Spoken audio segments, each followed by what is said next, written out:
नमस्कार मित्रांनो. केंद्र सरकारी कर्मचारी आणि निवृत्ती वेतनधारकांसाठी एक मोठी आणि धक्कादायक अपडेट हे समोर आले आहे.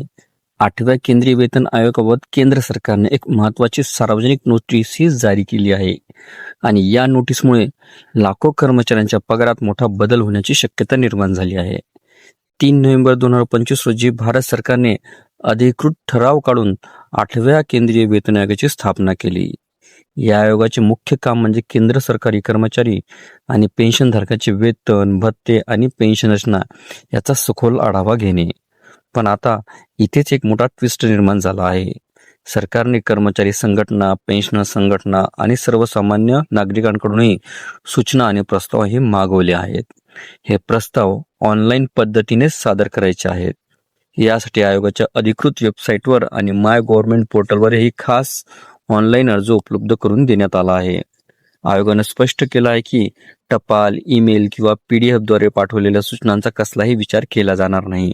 म्हणजेच जर तुम्हाला काही सूचना द्यायच्या असतील तर त्या फक्त ऑनलाईन पोर्टलवरच द्याव्या लागतील. आणि सर्वात महत्त्वाची गोष्ट म्हणजे सूचना आणि प्रस्ताव सादर करण्याची शेवटची तारीख ही 30 एप्रिल 2026 रोजी निश्चित केली आहे. यानंतर आयोग सर्व प्राप्त सूचनांचा सखोल अभ्यास करणार आहे आणि त्यानंतर पुढील शिफारसी तयार केल्या जाणार आहेत. आता प्रश्न असा आहे की या वेतन आयोगामुळे कर्मचाऱ्यांच्या पगारामध्ये किती वाढ होणार? मिळालेल्या माहितीनुसार जर कर्मचारी संघटनाच्या मागण्या मान्य झाल्या तर सरकारी कर्मचाऱ्यांच्या मूळ वेतनामध्ये तब्बल 66% वाढ होण्याची शक्यताही व्यक्त केली जात आहे. म्हणजेच फक्त बेसिक सॅलरीज नाही तर महागाई भत्ता, इतर भत्ते आणि पेन्शन यामध्ये मोठी वाढ होणार आहे. कर्मचारी संघटनांचं म्हणणं आहे की सध्याची वेतन प्रणाली आजच्या वाढत्या महागाई आणि कुटुंबाच्या खर्चाला न्याय देत नाही. त्यामुळे किमान वेतन निश्चित करण्याचे जुने सूत्रही बदलावे लागते, अशी मागणी कर्मचाऱ्यांकडून केली जात आहे.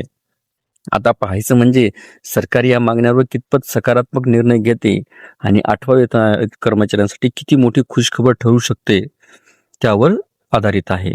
मित्रांनो, या विषयावर तुमचं मत काय? कर्मचाऱ्यांच्या वेतनामध्ये 66% वाढ व्हावी असं तुम्हाला वाटतं का? आणि अशाच महत्त्वाच्या सरकारी अपडेटसाठी व्हिडिओला लाईक करा, शेअर करा आणि चॅनलला सबस्क्राईब करायला विसरू नका. धन्यवाद.